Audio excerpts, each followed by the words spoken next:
Services जैसे exam में भी देखा गया कि जो साइंस के क्वेश्चन ऑब्जेक्टिव या सब्जेक्टिव पूछे जाते हैं वो इस तरह के इन सब से भी पूछे जाते हैं। और ये देखने को मिला कि साइंस में जो जीके होता है, जीके में भी जो ऑब्जेक्टिव टाइप का या सब्जेक्टिव टाइप का क्वेश्चन होता है वो भी फिजिक्स के इस तरह के बेसिक साइंस से पूछा जाता है।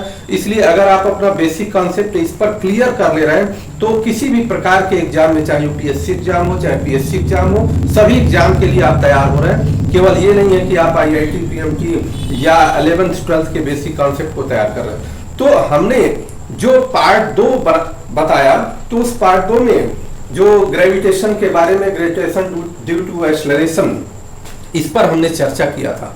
ग्रेविटेशनल ड्यू टू एक्सेलरेशन के बाद अब एक्सेलरेशन का वेरिएशन कहां कहां होता है, व्हाट इज द वेरिएशन, जी का जो वेरिएशन है वो कहां कहां होगा, क्या होगा, कितना होगा, ये हमें जानेंगे। तो मेन रूप से 3 जगह इसका वेरिएशन होता है। एक तो क्या होता है कि poles and equator, equators, poles and equators पर इसका जी का वेरिएशन होता है। दूसरा, हाइट पर अगर हम चले जाएं, हाइट फ्रॉम द अर्थ,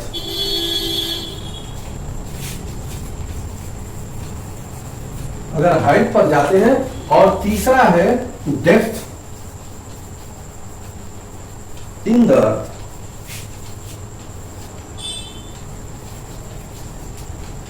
अर्थ के गहराई में जाते हैं तो होता है।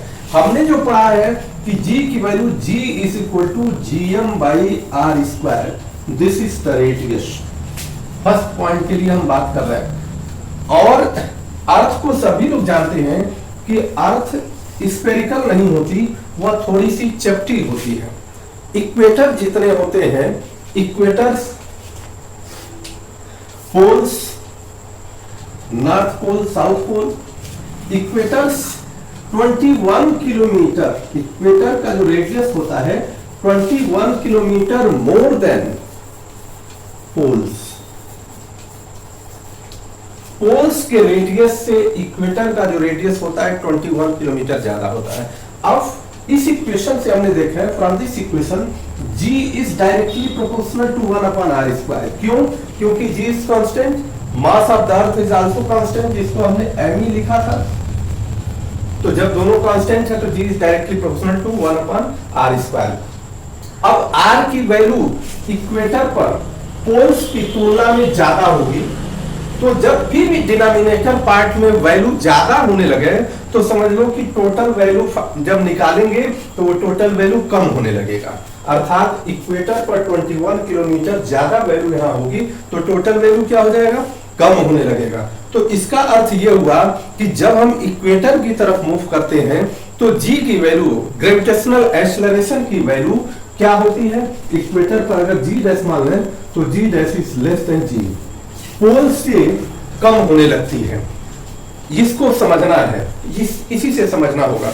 दूसरी बात क्या है, अब सेकंड पार्ट आता है इसका हाइट। ये मान लो अर्थ है। अब ये जनरली हम अर्थ को मानते हैं, अर्थ सरफेस से h हाइट पर कोई ऑब्जेक्ट जिसका मास m है, स्मॉल m, अब ये h हाइट पर है तो इस पर अर्थ सरफेस से h हाइट पर जब चला गया तो यहां पर g की वैल्यू सपोज कर लेते हैं g डैश, यहां पर इसकी वैल्यू वेरिएट होगी। कितना वेरिएशन होगा, बढ़ेगा कि घटेगा, कैलकुलेशन से हमें पता चल जाएगा। तो g की वैल्यू यहां पर g डैश हम सपोज कर लेते हैं। और ये रेडियस, अर्थ का रेडियस मान लेते हैं r, या कहीं कहीं r लिखा होता है और आप r भी मान सकते हैं।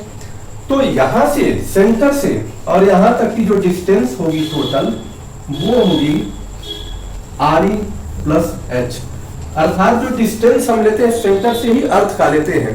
तो ग्रेविटेशनल एक्सेलरेशन फ्रॉम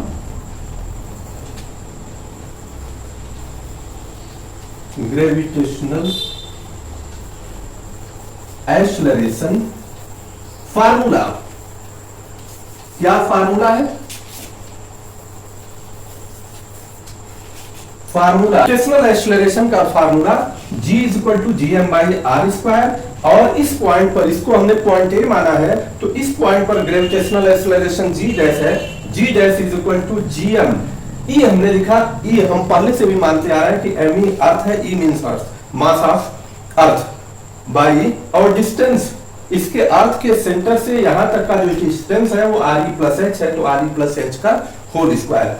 अब आप इसको जब देखेंगे और इसको लिखेंगे किस तरह से, आर ई इसमें कॉमन ले रहे, यही आर ई यहां पर भी है, तो G M E by R E अगर कॉमन लेते हैं तो आर ई स्क्वायर, और ये आर की जगह पर 1 हो जाएगा, H by R E square.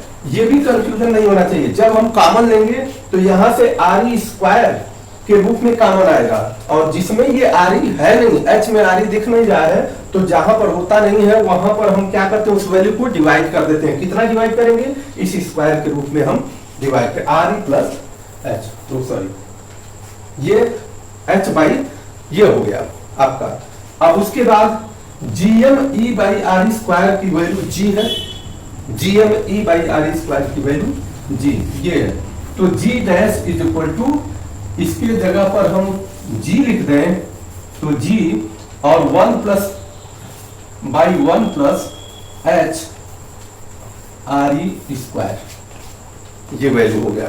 अब इसके बाद देखिए आगे, यहां पर मैं इसको लिख देता हूं, कैलकुलेशन को हमें बेसिक रूप से समझना है। अब जी डैश इज इक्वल टू जी, और अगर हम न्यूमरेटर पार्ट को ऊपर ले जाएं तो 1 प्लस एच बाई आर ई का होल स्क्वायर जो था वो 2 था, तो -2 हो जाएगा। जब भी पावर न्यूमरेटर पार्ट से डिनोमिनेटर पार्ट में, डिनोमिनेटर पार्ट से न्यूमरेटर पार्ट में जाता है, मतलब चेंज होता है, नीचे से ऊपर या ऊपर से नीचे जाता है, तो ये माइनस होगा तो प्लस हो जाएगा, प्लस होगा तो माइनस हो जाएगा। और बाइनोमियल थ्योरम से आप सभी लोग पढ़े हैं कि generally G dash is equal to, इसको हम लिख सकते हैं, can be written as 1 minus 2h by R E, और आगे जो वैल्यू होगी वह इतना ज्यादा, ये वैल्यू जो बाइनोमियल थ्योरम क्या होता है, 1 plus X raise to the power n का फार्मूला हम पढ़े हैं कि 1 plus N X plus N N minus 1, देखो वही क्या हो गया, n minus 1 X square by factorial 2, ऐसे बाइनोमियल थ्योरम बढ़ता जाता है।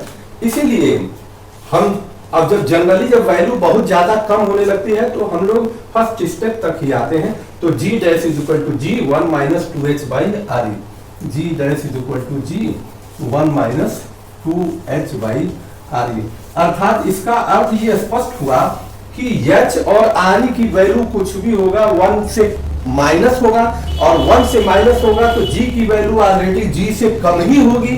इसका सेंस ये होगा कि जब हम अर्थ सरफेस से ऊपर जाते हैं तो भी g की वैल्यू कम होती है, इसलिए